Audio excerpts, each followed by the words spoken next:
Saudara-saudariku yang terkasih dalam Tuhan kita Yesus Kristus, hari ini kita mendengarkan dengan jelas Injil menurut Matius, di mana Yesus memanggil ke-12 muridnya dan mengutus mereka. Alasan kenapa Yesus memanggil ke-12 murid dan mengutus mereka terlihat jelas di dalam Injil yang kita dengarkan. Yesus tergerak hatinya karena melihat orang banyak yang mengikutinya. Mereka itu lelah dan terlantar seperti domba yang tidak bergembala. Ada satu hal yang diperjuangkan di sini, yakni rasa belas kasih dan rasa mau memperhatikan kebutuhan orang lain.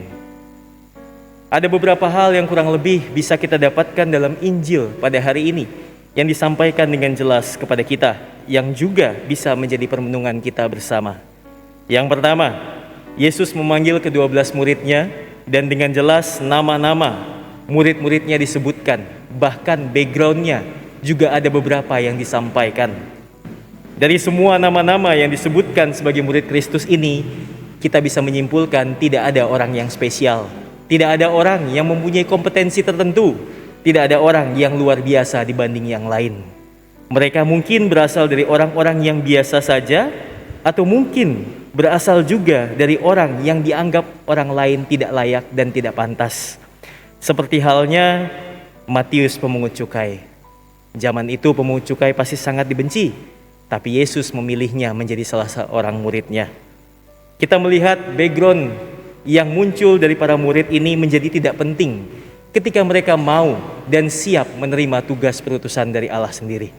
Dan ini pun bisa menjadi bahan permenungan bagi kita bahwa orang-orang yang dipanggil, orang-orang yang dipilih, orang-orang yang diajak untuk mengikuti Tuhan bisa berasal dari mana saja dan juga bisa dari siapa saja. Maka bukalah hati kita untuk itu semua. Dan yang kedua, kita lihat Yesus dengan segala kuasa dan kemampuannya, karena dia adalah anak Allah, melihat orang-orang yang banyak mengikuti dia dan juga banyak orang yang terlantar.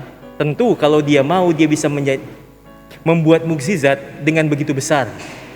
Kalaupun dia ingin, dia bisa menyelesaikan semua masalah itu sendiri. Tapi ada hal yang mau Tuhan Yesus juga sampaikan di sini kepada kita, bahwa rasa belas kasih, compassion itu bukan hanya milik Yesus seorang.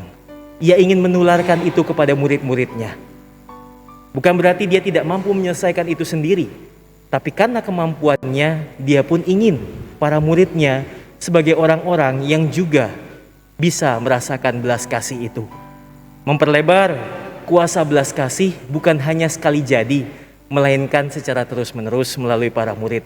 Maka dipilihlah para murid untuk membantu Yesus untuk menyebarkan belas kasih itu kepada sesama.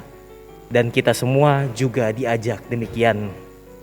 Dan yang ketiga, yang penting diingat dan juga perlu kita garis bawahi bersama, ketika kita masuk dalam dunia pelayanan, ketika kita dipilih oleh Kristus untuk menjadi murid-muridnya dan juga pewarta kabar sukacitanya, maka satu hal yang senantiasa perlu ditambahkan dan disematkan untuk diingat adalah kita telah memperolehnya dengan cuma-cuma, maka berikanlah pula dengan cuma-cuma.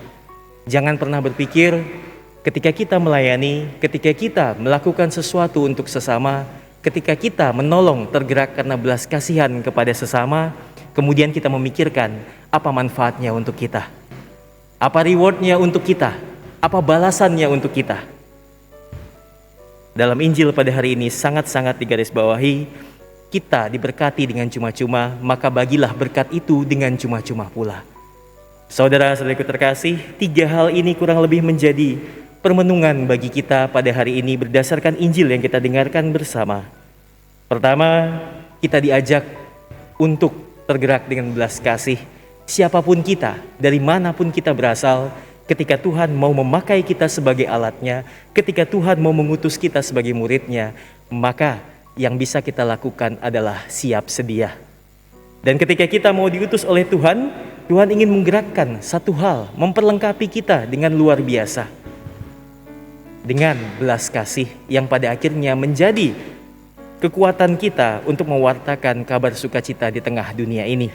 Dan ketika kita sudah dipanggil, dari keadaan kita yang biasa-biasa saja, Tuhan memperlengkapi kita menjadi luar biasa dengan belas kasih.